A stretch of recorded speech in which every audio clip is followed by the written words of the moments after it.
Occasion ఏదైనా location ఎక్కడైనా తెలుగువారి వేడుక అంటే ఆలివ్ మిఠాయి ఉండాల్సిందే. మిఠాయి అంటే ఆలివ్. పాకిస్తాన్లో అలజడి క్వెట్టా కదిలిపోతుంది. Balochistan liberation army BLA Pakistan frontier corps పైన దాడి చేసి క్వెట్టాను స్వాధీనం చేసుకుంది. పాక్ ఆర్మీ పరారైపోయింది. స్వతంత్ర బలూచిస్తాన్ కల కాదు, ఇప్పుడు కనిపిస్తున్న వాస్తవం. కానీ తిరుగుబాటు ఎక్కడి నుంచి వచ్చింది?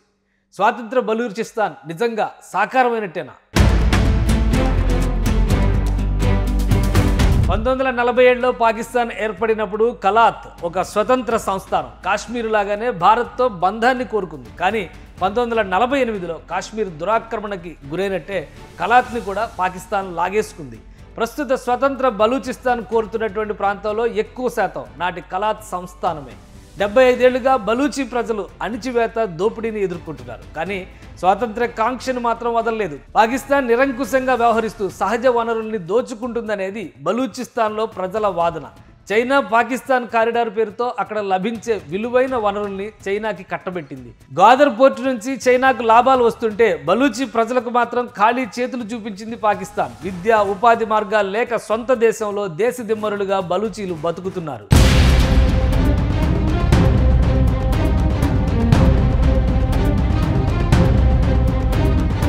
పాకిస్తాన్లో 44% భూభాగం బలూచిస్తాన్దే. కానీ బలూచిస్తాన్లో 40% మంది ప్రజలు దారిద్ర్య రేఖకు దిగువన ఉన్నారు. 70% మందికి స్వచ్ఛమైన నీరు లేదు. పాక్ సైన్యం బలూచి నాయకుల్ని అదృశ్యం చేస్తూ ఊచకోత కొనసాగిస్తోంది. ఫలితంగా బలూచిస్తాన్ లిబరేషన్ ఆర్మీ 2000 సంవత్సరం నుంచి బలమైన సాయుధ పోరాటం మొదలుపెట్టింది. తాజాగా క్వెట్టా దాడి ఒక గేమ్ చేంజర్. క్వెట్టాని స్వాధీనం చేసుకున్న BLA పాక్ ఆర్మీని తరిమేసింది.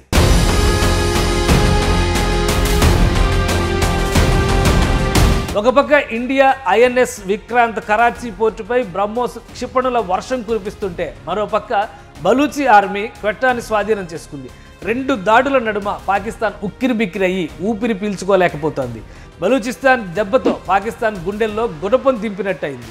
ఇక తమ స్వతంత్ర దేశం ఆవిర్భవించినట్టేనని బలూచి నేతలు ప్రకటిస్తున్నారు. It was a simple and clear message to China and Pakistan to withdraw immediately from Balochistan. That Gwadar and the rest of Balochistan belong to Baloch.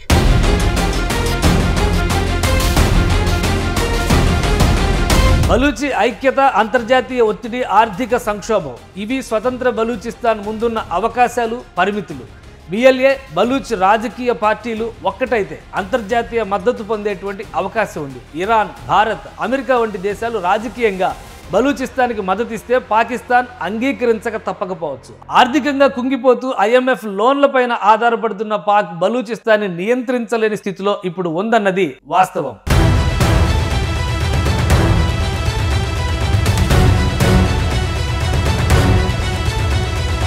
Bharat Pak మధ్య యుద్ధ మేఘాలు కమ్ముకున్న పరిస్థితిలో పాక్ ఆర్మీ పూర్తిగా ఆ ప్రాంతంపై పట్టు కోల్పోయింది. చైనా గ్వాదర్ పోర్టు లింకులే పాకిస్తాన్కి ఇప్పుడు ఆశాకిరణం. 2025 ఏప్రిల్లోనే BLA క్వెట్టాపై దాడి చేసింది. పాకిస్తాన్కు షాక్ ఇచ్చింది. జూన్ 1, 2025 నాటికి బలూచిస్తాన్ స్వతంత్ర దేశంగా గుర్తింపు పొందుతుందని BLA వాదిస్తోంది. కానీ ఇది ఒక్క రోజులో జరిగే మ్యాజిక్ కాదు. బలూచిస్తాన్ విడిపోతే పాకిస్తాన్ ఆర్థికంగా, రాజకీయంగా బలహీనపడుతుంది. చైనా బెల్ట్ అండ్ రోడ్ ఇనిషియేటివ్కి గట్టి దెబ్బ తగులుతుంది. భారత్కి ఇది రాజకీయ విజయం కావచ్చు, కానీ బలూచి ప్రజలకు స్వేచ్ఛ పోరాటంలో ఇది ఒక భారీ గెలుపుగా గుర్తుండిపోతుంది.